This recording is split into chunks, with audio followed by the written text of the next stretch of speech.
Today, TSA agents at airports across the country could receive their first paycheck in weeks. Yeah, the longest partial government shutdown continues, though, and airports say travelers should be prepared for disruption still. Your reporter Sierra Jordan live at Bradley International Airport this morning, sharing what travelers and TSA employees need to know.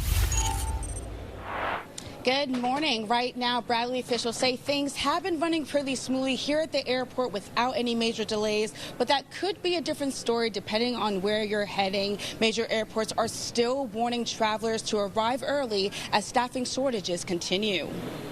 This morning, there is some relief for TSA agents. They are one step closer to finally getting paid, as it's been more than 40 days without a paycheck, marking the longest partial shutdown in U.S. history. The Trump administration says agents could see money in the next couple of days after he signed an executive order Friday to fund the agency. Some workers are already seeing their back pay starting to process. Meanwhile, ICE officers have been deployed to help with staffing shortages as spring travelers at major airports face hours-long waits. Congress remain at stalemate over funding for DHS.